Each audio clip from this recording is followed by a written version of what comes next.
Hello everyone and welcome to the channel. So in today's video, we are going to be talking about Mbappe and Halan. Then we are going to be moving on to Sergio Busquets. These are going to be the three players we are going to be focusing on in this video. And so starting with the first topic, the main reason why I want to bring in Mbappe and Halan in today's Barcelona daily news, it is because we do have a former Barcelona director named Javier Bordas, who did have an interview with Mundo, and within that interview, he did cover many topics, but we are only going to be focusing on two, and that is going to be Halan and Mbappe. And what Javier Bordas did say about these two players and Barcelona was very interesting. And this is what he did say. When we were trying to sign Dembélé, Minguele called me to tell us that Mbappe was within reach. For 100 million euros, it could have been done, but the technical secretary preferred Dembélé and Segura supported him. And it's crazy to hear that, right? The fact that Barcelona has yet again passed on another player is absolutely crazy to hear, because seeing who Mbappe is now in 2020, it's almost unbelievable that Barcelona did not get that deal done. And so going further into this topic, it's a very complicated situation. I'm going to explain why, and I'm going to give you guys my opinion on why it's not as bad as it seems on Barcelona passing on Mbappe at that time in 2017. I'm going to try and make this as simple as possible, because I've been asked multiple times, what do you think about Barcelona passing on Mbappe? But here's the thing. First things first, this is not the first time Barcelona has passed on a great big player. Another player was Halan, which we will get into a moment. But yes, the whole point of Mbappe going to Barcelona is that, yes, Barcelona have yet again passed on another player. The fact that we bought Dembélé for 111 million euros and passed on Mbappe for 100 million euros, it does sound like a very bad deal. Now, does this mean that Dembélé is a bad player? No, Dembélé does provide so much value to Barcelona. It is unfortunate to see that Dembélé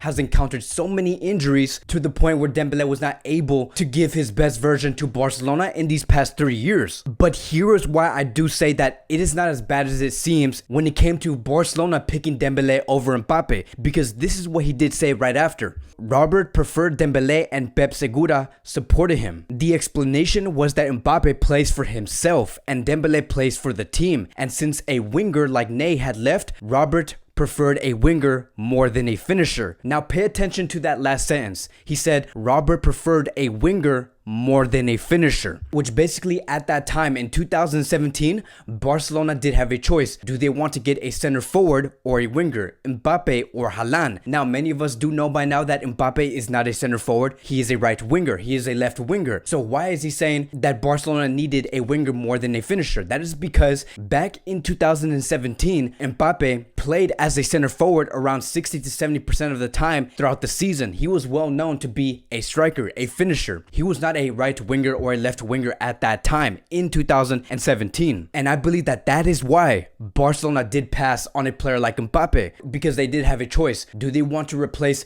Luis Suarez, who was on form at that time, or do they want to replace a player such as Neymar Jr., who did leave Barcelona to PSG? Because keep in mind, Suarez just came off from the 2016-2017 season, and at that time, Suarez was on fire. We know that Luis Suarez was one of the best players in the world at that time, so it would not make any sense for Barcelona to bring in Mbappe and replace Luis Suarez, especially when we knew that left wing position needed to be occupied. And so there were two reasons on why they did not want to replace Suarez. One is because he was on form at that time, and two, it was because the best partner that Lionel Messi did have in Barcelona was Luis Suarez. And that, my friends, is the reason why Barcelona passed on the young Frenchman. I do believe that if Mbappe did show his quality as a right winger and as a left winger full time more than 70% of the season, this conversation would have been much different. Now, there is an argument being made out there in the media saying, why can't Barcelona just bring in a player like Mbappe and convert them into a different position? Which is absolutely true, right? We have seen great clubs do that to many other players. We look at Alphonso Davies, who did start as a right winger or a left winger and was converted as a left back and is now considered as one of the best left backs in the world. Then we do have Kimmich from Bayern Munich, who did start as a right back but was converted into a central midfielder or a defensive midfielder. And that is what makes a great club, right? A club like Bayern Munich being able to convert these players into a different position and have them excel even better better than they ever did before. And so yes, that argument could be made, but at the end of the day, Barcelona were looking at it as if they're going to bring in Mbappe to replace Luis Suarez, or do they want to bring in Dembélé to replace Neymar Jr., who did leave to PSG. But look, in the end, seeing what this man has said about this Mbappe transfer saga that we have not known about at all until today, it really does seem like Mbappe is not hell-bent for Real Madrid. Now, does this mean that Mbappe does have a bigger chance of going to Barcelona or Real Madrid? No, I just think that the possibility of Mbappe going to Barcelona is underestimated. Now, I do want to speak about Halan. This is a player where the world is watching. What is going to be his next move? What is Halan going to do next? And so this is what Bordas did have to say about Halan. And I quote, "A good player to have to give Suarez competition was Morata. I talked to Bartomeu. He told me that he liked him very much.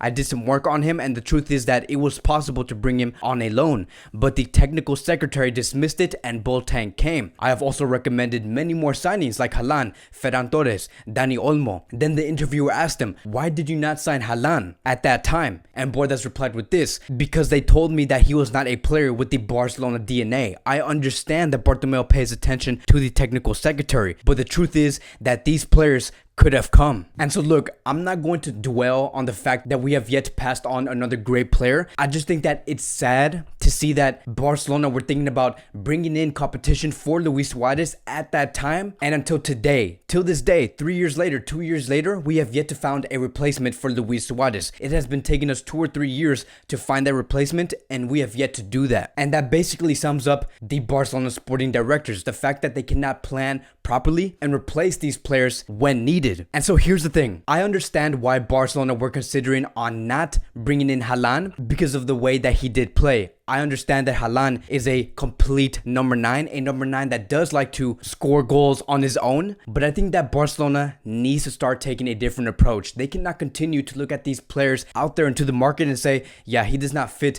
the Barcelona DNA. I think that Barcelona needs to look at these players into the market and say, this is a player that's really good. Let's try and convert him and bring him this Barcelona DNA and educate him on how the game should be played. Because if we look at the players that we have signed recently, we look at Sergio Dest, Pedri, Trincao. These are players that do not show any Barcelona DNA. But because they are so young, because they are so raw, Barcelona is capable enough to show them the fundamentals of the Barcelona DNA. In other words, the philosophy. And that's just my take on Halan, right? I think that Halan is a great player, and I do believe that because Halan is so young, because he is so raw, I do believe that it was possible to bring him in at that time and teach him the fundamentals of the Barcelona philosophy. And there is an agenda going on against Halan, saying that Halan is a number 9 that's selfish. He likes to finish goals on his own. Yes, we do see that sometimes, but we also have to see the other side of Halan. Halan is actually a striker that is not as selfish. If you were to watch his games every weekend and the full 90 minutes, Halan is not selfish. Halan is a player that does like to pass the ball to Gio Reyna or Sancho or Royce. And so I do think that when it comes to that agenda, saying that Halan is a selfish player and does not like to work with others, that is complete nonsense. Halan is a player that does want to work with others. He is a player that does want to see other players flourish. And so here's my final thoughts with Halan and Mbappe. I understand why Barcelona at that time did pass on those players because they were completely different players. But I do believe that the solution to this problem of Barcelona passing on players and saying that we should have gotten that player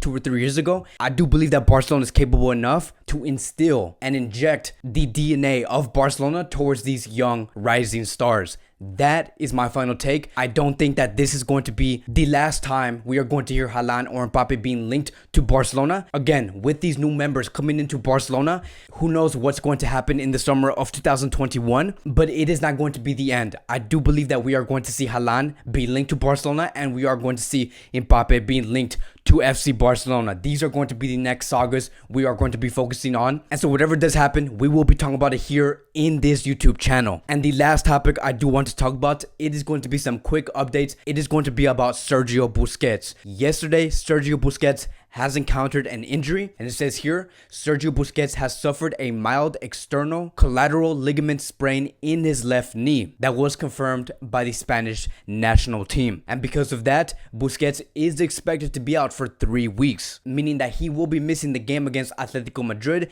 Dinamo Kiev, and potentially Osasuna. And so look, here's the one thing that I do want to say. I'm not going to be that person to say and celebrate that Busquets is now injured and now we can use Pjanic and De Jong in the double pivot. At the end of the day, these are players, these are humans. Their careers is about playing football on the field, and the fact that Busquets cannot do the one thing that he does love, I do feel bad for this player. I do hope that Busquets does come back as soon as possible, and I do wish him a lot of luck. But as of now, going forward, I do expect Barcelona to use Pjanic and De Jong in that double pivot. So please just try and be respectful on the media. Don't put out those comments and say that we should celebrate because Busquets is finally injured and he's not going to hinder our success on the field. Let's continue to support him. Let's wish him a lot of luck and wish him a lot of health. So that'll be it for today's Barcelona Daily News. Thank you guys so much for watching. If you guys are new here, welcome to the channel. Please like, subscribe, comment, and I will see you guys in the next video.